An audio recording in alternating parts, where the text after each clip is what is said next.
What's up guys, and welcome back to another FSP Transmissions video. Today I have something just a little bit special for you. I've got a 2005 4L60E pump here that we just got back from the machine shop, and I'm going to show you guys how to fully put this thing together and get it ready to put in your 4L60E transmission. Let's go. Now you want to start by taking all of your valves out of your pump stator here, your pressure regulator valve, TCC valve, and laying them out here on a table. We are going back with the 500 thousandths Transgo boost valve, and we're going to be putting a Corvette servo in this transmission as well. We've got a brand new 13 vein pump rotor going back into this, and we've got a brand new pump body from Whatever It Takes transmission. Thank you guys so much for all of your parts. The first thing that you want to do is you want to get a little bit of fresh transmission fluid here in your gear body.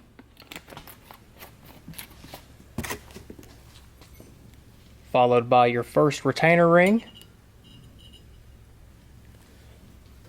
Now I like to take my pump rotor here and put a little bit of grease on it, just so that retainer, that plastic retainer, will seat and it won't walk at all. Now this is only keyed one way. You gotta find it. There you go. And go ahead and sit that down in there like so. Beautiful. Okay, next is your pump slide. Now there is a little O-ring that goes into the crevice below it, followed by a metal ring. You can get a little bit of grease on that to let it sit. We're going to try our luck here, see if we can't drop it in without. We got it in there. Now there's two little seals that go here, and then you've got your pivot pin and your spring that go here. Now your green one goes against your pump body, and then the black one goes towards the center. Just like so. Spring goes in first. Sometimes you need a little screwdriver to pry back on it,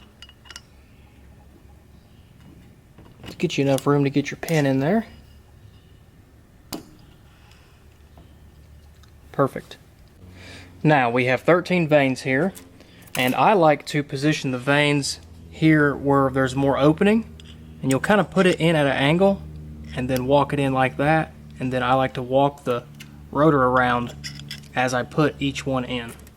It prevents any binding or having to scrape your way and force anything in. All this goes in really smooth, the way it should.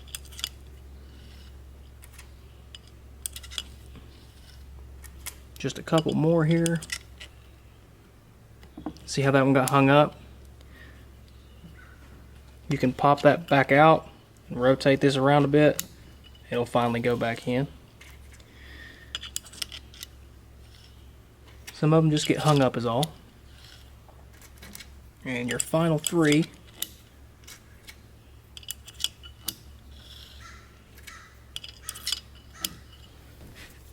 Followed by your other retainer ring, and your spring goes here. Your spring should look like that after installed. Okay, now we're moving on to the pump stator.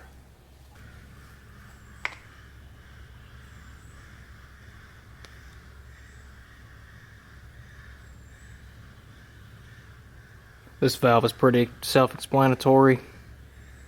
Slides right down in. And you've got a little cap. There's a little cap. Sits right on top like that.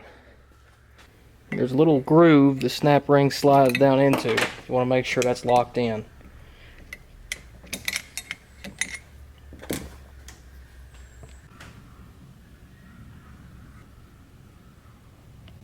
Alright, next is your pressure regulator valve. And that goes down in there just like this first. Make sure you get it bottomed out all the way at the bottom. I don't have a cameraman today, guys, so I'm sorry if I don't get all the correct content here. Doing the best we can. Alright, now you got your valve in. Put your new Transgo bigger spring and your new Transgo smaller spring. Well, just drop it. Well, luckily I didn't lose it. It's right here. I'm going to drop that in there as well. Now I like to get a little bit of grease on this boost valve just like so. Just like that. Get a little bit of grease on the bottom so you can put your shim in there and it seats. That way it doesn't fall out into the bore. Just like that. There's your shim. And a little screwdriver or seal pick to get it down there walked flush. Now that sits right down in on top of your springs.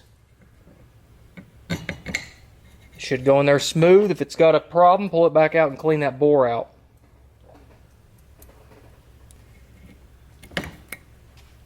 And these are a little bit easier than the 700 R4s.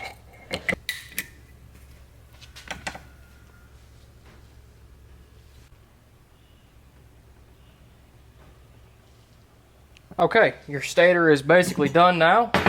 You get your filter in there later. We're going to slide our gear body back over.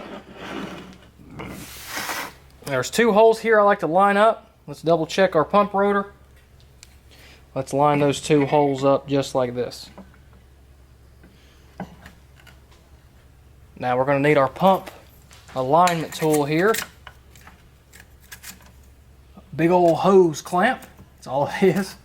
It's a large hose clamp. Tighten that up. Make sure all these holes are straight.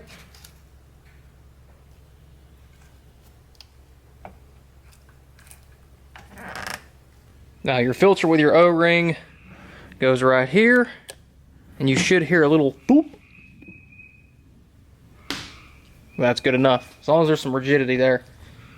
I really hope that you guys enjoyed today's video. I did the best I could to try to show you guys as much detail as possible without a cameraman here. I'm not the best camera guy, so luckily Cody's going to be here very soon. We're going to be spitting content out left and right to you guys. Anyway, I wanted to jump in here at the end of this video and say I've got new t-shirts coming. New t-shirts coming. I'm going to throw a little slide up right there for you. Check that out. These things are absolutely badass, and I wanted to give my best friends, Tara and Lauren, a huge shout out for their continuous support and their effort to grow the FSP brand. Thank you guys, and have a great day.